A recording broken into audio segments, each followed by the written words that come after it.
Let's begin with a hypothetical question. What do Madonna, Lady Gaga, Nicki Minaj, and Bayonetta have in common? In her book, Feminine Endings, Susan McClary comments that most popular and academic critiques of Madonna have focused on her physical image and narratives within music videos with no regard to the content of her music. Similar backlashes have occurred against Lady Gaga and Nicki Minaj, with outrage expressed at their overly sexual nature with little commentary on the actual theming and meaning of their music. This kind of backlash against outwardly sexual women is not limited to the world of music. Among the relatively few video game franchises featuring female-presenting protagonists, even fewer have received as divisive audience and critical reception upon their release as the Bayonetta series. Labeled as having a porn star Barbie body and being one of the most blatantly sexualized and objectified characters in all of gaming, the Bayonetta games initially appear as the quintessential example of sexism in video games. Despite this initial backlash, the Bayonetta games have recruited a large group of fan and academic defenders who argue that the character is more complicated than she would seem on the surface. This leads to the question: how can we use video game music when performing feminist and gender-based analyses of these works? In this talk, I aim to examine this question by analyzing the role of musical genre in Bayonetta 1 and 2 soundtracks. Beginning with an overview of the plots and development of the two games as they relate to the soundtrack, I will then discuss the role musical genre plays in the narrative and characterization of Bayonetta and her enemies, where orchestral music is tied to the masculine-coded Lumen Sages, while pop, jazz, and disco are coded to the feminine Umbran Witches. Drawing from Thomas Yee's work with the sacred music topic in the Godslayer trope, I will show how jazz and disco express meanings of non-phallic eroticism, individuality, and rebellion against historically patriarchal musical cultures by tying them to Todd Harper's work with Bayonetta and Drag performance and Amanda Phillips' work on femme disturbance and queer narratives. Using Elizabeth Medina Gray's modular theme theory, I will show how the Bayonetta games smoothly change from one musical genre to the next between musical modules. The fusion of these various musical genres with this fast-paced, spectacular combat results in a hyper-violent dance between the player, Bayonetta, and her angelic foes. Released in 2009 under the direction of Hideki Kamiya and developed by Platinum Games, Bayonetta follows the titular character's quest to regain her memories after being resurrected in the 21st century. In the world of Bayonetta, the Earth's history is shaped by two factions: the all-women Umbran Witches, to whom Bayonetta belongs to, and the all-male Lumen Sages. These two groups supposedly kept the balance of power within the world so long as the two clans remained separated. 500 years prior, the Lumen Sages waged a war against the Umbran Witches that sets up the historical European witch hunts. The game takes place in the fictional European city of Vigrid, whose architecture, designed by Ikumi Nakamura, combines multiple historical styles to create large, heavy environments so that the, quote, thin, sexy, quote, Bayonetta is not lost in the chaos of gameplay. Along the way, she is followed by Luca, an attempted smooth-talking ladies' man who comes off as a parody of the stereotypical heteromasculine gamer, and meets the young Cereza, who believes that Bayonetta is her mother. This narrative setup hints at deeper questions about gendered power, but the subsequent execution is campy, convoluted, and can be equally interpreted as a parody of feminism or a critique of patriarchy. The game seeks to invert typical heaven versus hell narratives, placing the player on the side of evil against an analog for the Catholic Church. Another cultural context that one must consider is Japan's oppressive patriarchal societal structures, where women are expected to be submissive and modest. These contexts give Bayonetta a sense of weaponized sexuality, one aimed at both Japanese expectations of women and at one of the oldest bastions of colonial and cis-heteropatriarchal power. Bayonetta 2, released in 2014, takes place a few months after the first Bayonetta. A disturbance between the worlds of Infernal, Paradiso, and Chaos, the realm of humans, causes Bayonetta's own demonic allies to kill her Umbran sister and implied romantic partner Jean. This leads her to travel to the mountain of Fimbulvinter to access the gates of hell, travel to Inferno, and save Jean. During her quest, she meets the young boy Loki, who has his own reasons for traveling to Fimbulvinter, which he has forgotten. Along the way, the pair are pursued by a masked Lumen Sage and a being known as the Prophet, who seems to have a vendetta against Loki. The Bayonetta soundtrack was composed by a studio team led by Hiroshi Yamaguchi, while Bayonetta 2 had Masami Ueda at the helm. For the purposes of this talk, it is important to note that Yamaguchi and Ueda wrote most of the jazz and pop-influenced tracks, while the Western art music-influenced tracks for boss fights were composed by Rei Kondo. Also worth noting is that each team only had one female composer on staff. The soundtracks to Bayonetta and Bayonetta 2 are quite different from most high-octane action games. Director Hideki Kamiya wanted to avoid strong hard music that would distract from the feminine aspect of Bayonetta. Hiroshi Yamaguchi did not want to use electric guitar, which he felt was a hard, rough sound that also would distract from Bayonetta's femininity. Kamiya suggested Yamaguchi try to work with Spanish music, and Yamaguchi decided to fuse jazz and pop music into the soundtrack. This also likely stems from Bayonetta's ties to the Devil May Cry series, a sibling series featuring similar over-the-top themes and a performative main character, Dante, also created by Hideki Kamiya. Of the wide variety of contrasting musical genres used in Bayonetta, It is important to look for ways in which these genres within musical tracks are similar. One way that the soundtracks keep unity between one another is the use of a recurring descending melodical line, which I will refer to as the Eyes of the World motive. The Eyes of the World in game are ancient treasures created by the god Aesir after the creation of the Trinity of Realities, Inferno, Paradiso, and Chaos. The angelic hierarchy of the Laguna reside in Paradiso, while the machine and beast-like demons lurk in Inferno, which is visited in Bayonetta 2. Humans live in the world of Chaos, and the point where these three meet is Purgatorio. Aesir granted the right eye of light to the Lumen Sages and the left eye of darkness to the Umbran Witches. If the two eyes are brought together, the being who controls them controls the power of creation. Throughout the events of Bayonetta, Baldur, leader of the Lumen Sages and Bayonetta's father, holds the right eye, while Bayonetta holds the left. Whenever the Eyes of the World motive is used, they are present. Notably, in the battle against Jean and Baldur, a fuller version of the motive is heard, indicating that the eyes are closer to being complete. Most often, this motive is heard in the piano or strings in melodic counterpoint with other instruments. The one exception to this rule is during the track Let's Dance Boys, where it is heard in full in the saxophones. Because of the way this musical line is used in reference to both male and female characters, it complicates straightforward binary readings of her character. Just as Bayonetta exhibits both masculine and feminine traits, the motive can also be seen as exhibiting both generic traits depending on its context, dancing between them. As opposed to the masculine-coded choral and orchestral music that is connected to the enemy angels, Bayonetta's feminine-coded music draws from jazz, pop, folk, and disco music, all genres that are often seen as lesser by the music academic institution writ large. As a music born out of the burgeoning DJ scene of the 1970s, disco music is intimately connected to queer and minority cultures, taking influences from folk, jazz, soul, R&B, etc. Moreover, disco dancing is intensely performative and disturbs traditional, heterosexual, social dance structures. The influences of jazz are immediately seen in both games' prologues as they feature upbeat synth-pop covers of the jazz standards Fly Me to the Moon and Moon River for the first and second game respectively. These covers are often much faster and musically excessive than their original recordings, fusing their jazz roots with 70s pop and disco music, evoking Todd Harper's argument of Bayonetta as drag in performance. References to other jazz pieces appear in the tracks like Summoning of Beastly Desires, which contains a modified fragment of the chorus to My Favorite Things. While both Fly Me to the Moon and Moon River were composed by men in our world, in the world of Bayonetta, Fly Me to the Moon is a lullaby that her mother sang to her as a child, fictionally giving the song a feminine origin as opposed to a masculine one. In addition, close listening reveals that the Eyes of the World motive may be based on the descent from 5 to 1 that is heard in the beginning of the melody of Fly Me to the Moon. A discussion of Bayonetta's music would be incomplete without mentioning the two main battle tracks from both games, Mysterious Destiny from Bayonetta and Tomorrow Is Mine from Bayonetta 2. Mysterious Destiny was composed by Masami Ueda and sung by Helena Nogueira, who also sang Fly Me to the Moon Infinite Climax Mix, and was described by Kamiya as having, quote, something that sounded like an early 70s pop song with a jazz twist and a distinctly wet sound.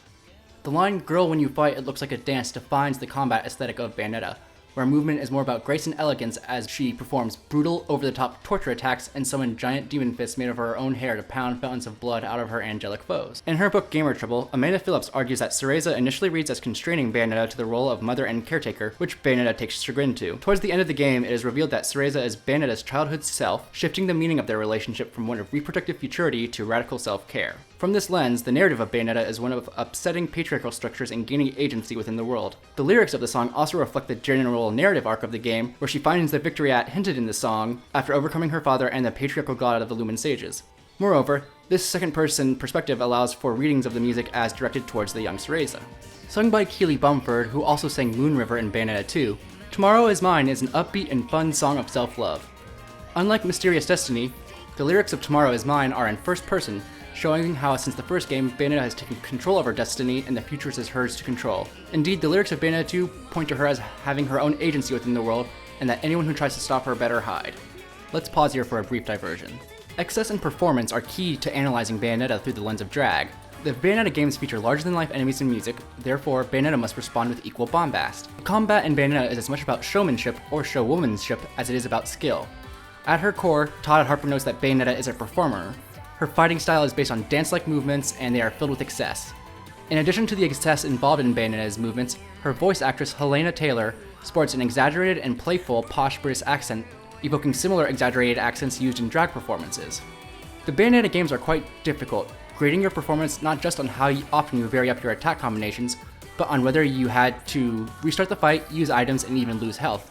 Bayonetta performs violence and action typically reserved for male protagonists, creating a tension between the masculine coding of violent acts and the hyper-feminine character of Bayonetta that is the critical element of camp. Harper notes that Bayonetta's Witch Time ability is one primarily of denial, using dodging to disrupt enemy attacks, pushing back against the idea that she is solely a sexualized doll for the player to do with as they want.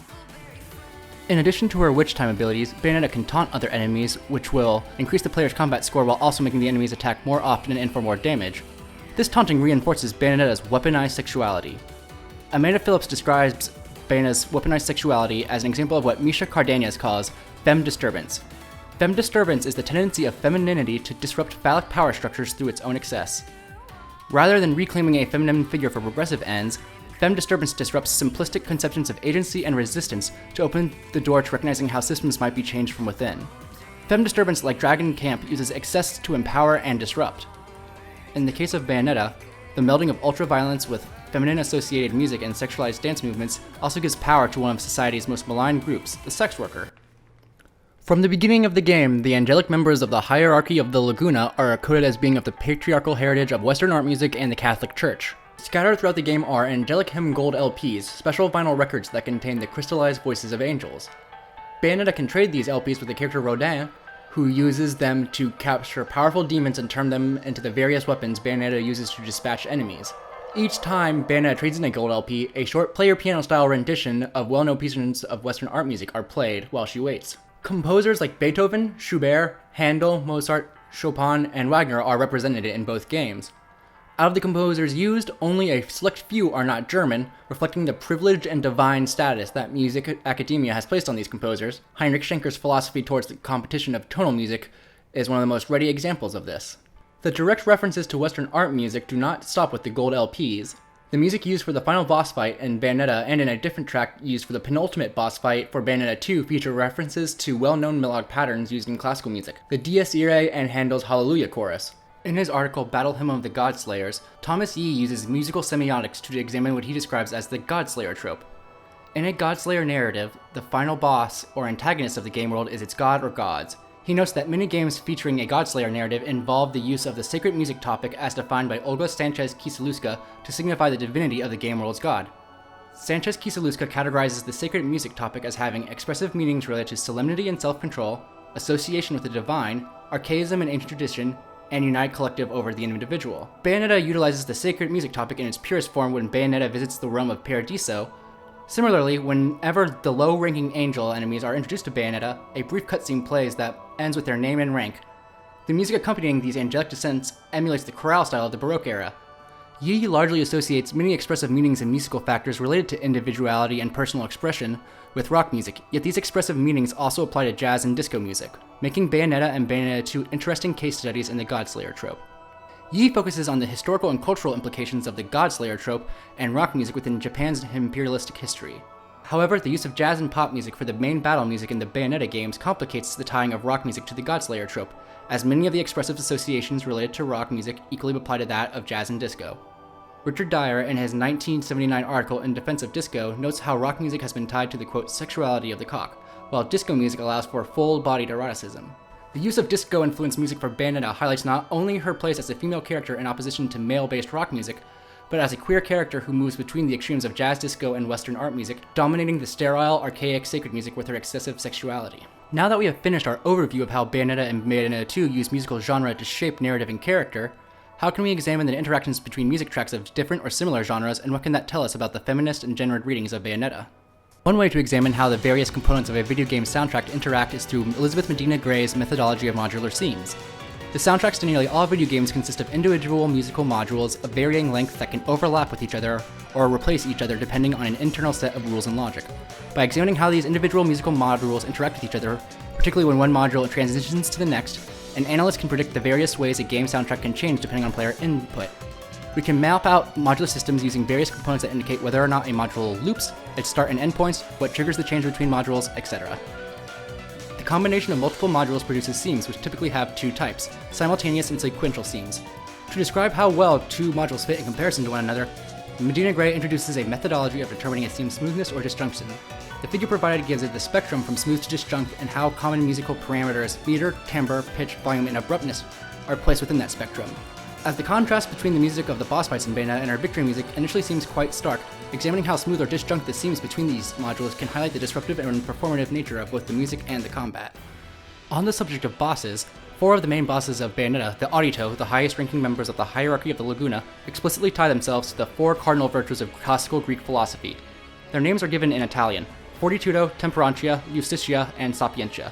The hierarchy of the Laguna also draw inspiration from the work of John Dee and other Renaissance magi. All of the angelic enemies in Bayonetta are given ranks such as Throne, Archangel, and Seraphim, and names like Grace and Glory, Enrapture, Applaud, and Kinship. These historical ties to male-dominated disciplines and societies are reinforced by the music as well as the angels' physical designs. Todd Harper has noted that despite the angels' seemingly beautiful and pristine appearance, said appearance is merely a facade of marble and gold. As Bayonetta beats the enemies to a pulp, fragments of their armor break off, revealing a grotesque mask of rubbery flesh, eyes, blood, and saliva. In a series of blog posts, Todd Harper discusses how Bayonetta's relationship to the non-gamic camera is more complicated than one of pure objectification. This is clearly seen when Bayonetta defeats the last enemy at the end of a verse, a subjection within the game's chapters. As the final blow lands on the enemy, we can hear 3 clicks of a mechanical camera shutter, switching between 3 different camera angles punctuated by a choir of feminine ahs. This effect implies the idea that a photographer is there capturing the dangerous beauty of Bayonetta's dance battle style. Other instances in combat involve Bayonetta breaking the 4th wall or posing in a way that is designed to be viewed. Harper notes that she isn't here to do battle, she is here to put on a show, she is here to entertain. More to the point, Bayonetta, the character, constantly displays that she is aware of us, that she knows she's being watched. In addition, the soft feminine ahs heard over the combat results screen conjures the ideas of sexual catharsis. Here's an example of a typical encounter. The graphs along the side follow Elizabeth Medina Gray's methodology for charting musical modules, showing the seams where one module shifts to the next.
Bayonetta's battles against the Audito follow similar modular and musical arcs. A non-looping module will play while the boss interacts with Bayonetta, and its name appears as per other enemy introductions.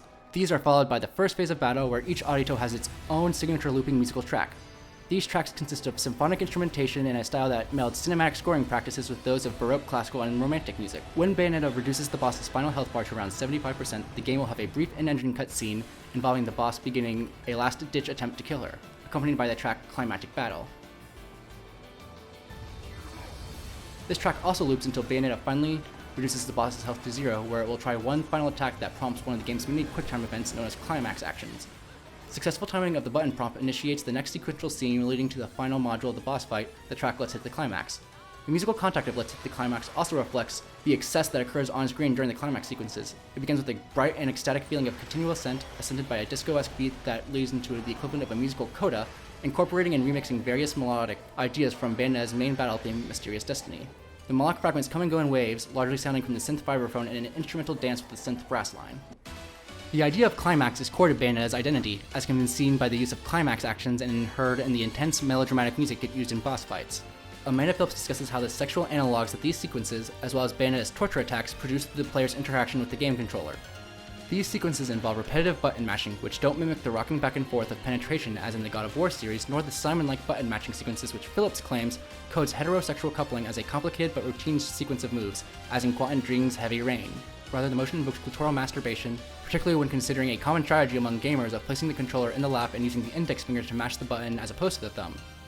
Phillips notes that these gestures are not necessarily wholly progressive, but merely disruptive against prevalent phallic structures in video game culture, acting within a binary gender system where phallus and clitoris are metanomic versus gendered bodies. As one last example to tie all these ideas together, let's look at the fight with the god that Bayonetta slays at the end of Bayonetta 1, Jubileus the Creator, deity of Paradiso.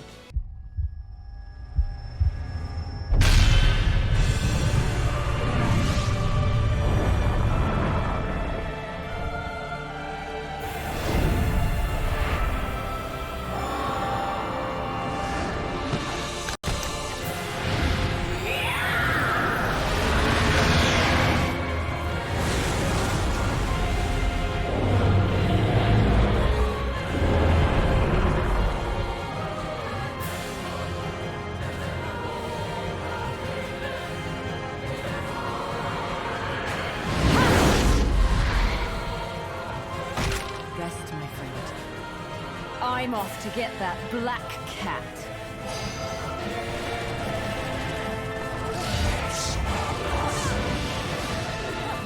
For the majority of this fight, The Greatest Jubilee is a bombastic affair, containing musical reference to the Dies Irae, Handel's Hallelujah, and the Eyes of the World motive. Orchestrated like a classical symphony, The Greatest Jubilee features a male and female choir, strings, brass, organ, and traditional percussion, all performing for Jubileus' glory.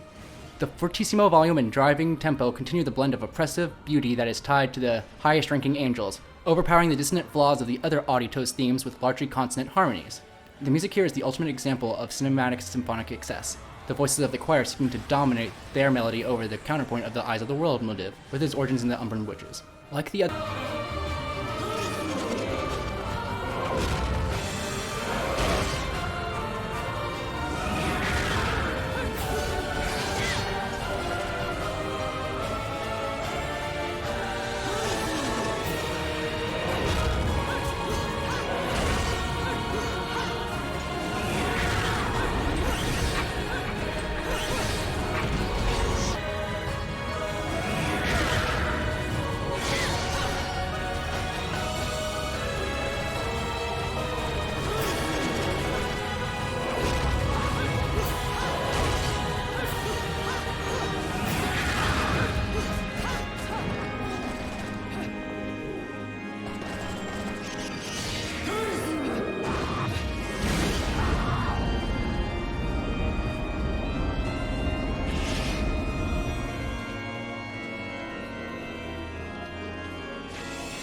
Like the other boss battles, once Bayonetta reduces Jubileus' health to around 50% of the final health bar, the game immediately transitions to a new cutscene where Bayonetta creates the largest pillar of her hair yet, that she then climbs up onto, running all the way to the top, all while the Bayonetta mix of Fly Me to the Moon plays underneath, completely interrupting the attempted musical domination of Jubileus.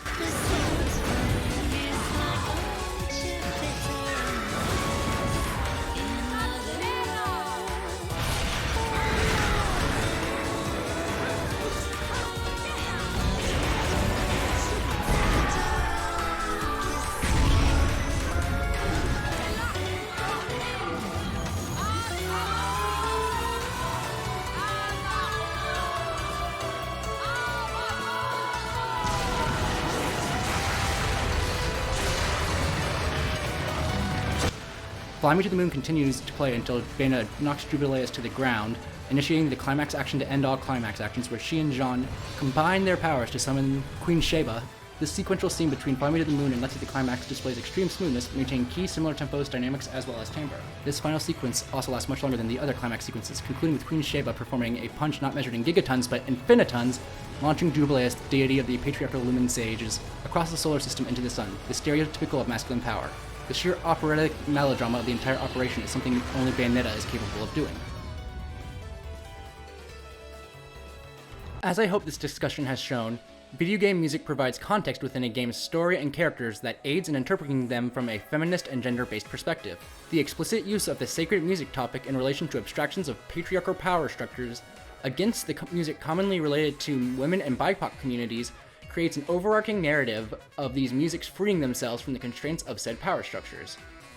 As many other scholars discussing Bayonetta emphasize in their own discussions of the game and character, the purpose of my analysis is not to discredit or invalidate criticisms of Bayonetta as a problematic reflection of sexualization and the illusion of agency, but rather to emphasize that through the nature of gameplay, music, and other narrative elements, a problematic character can be more than solely problematic.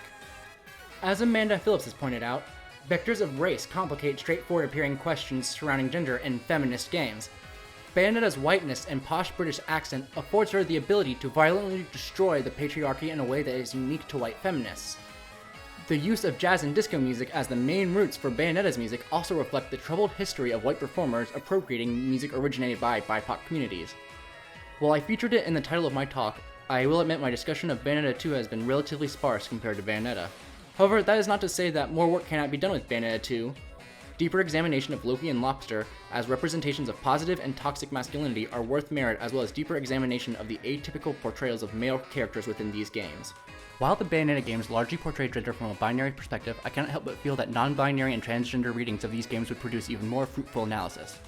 I have tried to incorporate some of these ideas into my talk, but I believe that my own experience as a straight male obscures my ability to dig into these ideas. While the genres used to portray binary sides of the Lumen Sages and Umbran Witches are fairly remote, Bayonetta operates somewhere in between.